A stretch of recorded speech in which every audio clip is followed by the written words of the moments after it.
Check this verse out. What you intended for evil, God intended for good. And it goes hand in hand with another verse. It says, God works all things together for the good of those who love him and are called according to his purpose. Check that out. So the good of God will take all evil you try to do to somebody and use it for good. And God works all things together for the good of those who love him and are called according to his purpose. So if you are walking in the Lord's will for your life, best believe any evil done to you, God is going to take it and make it good, right? It's like those two mice that fell into that bucket of cream. One mouse said, man, it's too hard, I give up, and he drowned. The other mice said, you know what? Fafo.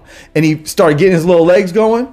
And then he turned that cream into butter and he scurried his happy ass out of there, right? Trial by fire, right? And that's a refiner's fire. That's why Solomon asked for a wise and understanding heart and God granted it to him. You know what that means? To know God's will at all times. Meaning wisdom is justified by all her children. That's like, don't judge a book by its cover. The heart is deceptive above all things. True wisdom is seen in what is produced by the outcome. A good tree does not produce bad fruit. Don't you see? He who began a good work in you will see it to completion. God will finish what he started in you. He has spoken over you these things, right? Hold on to them for dear life because what he's spoken will always come to pass because his word, it never comes back empty. It always accomplishes what he set it out to do. Sometimes you got to give your last to God to know that your last with God is not your last at all, but the start of something new. It reminds me of that Martin Luther quote. He said, I have held many things in my hands and I have lost them all. But that which I surrendered to God's hands, I still possess. I remember when my love was gone and I thought she was gone for good because she was gone for 6 months. I prayed every day that she would come back and she never did. And then one day I got on my hands and I let her go. I said, Lord, I release her to you fully.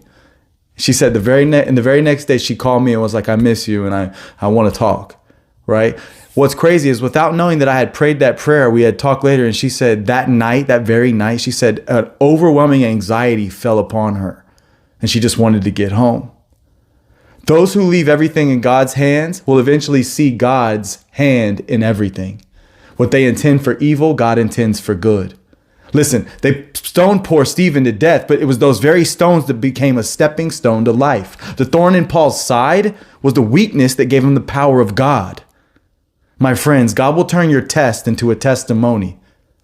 Walk in the light while you have the light. And as always, pray for me like I pray for you. In Jesus' name.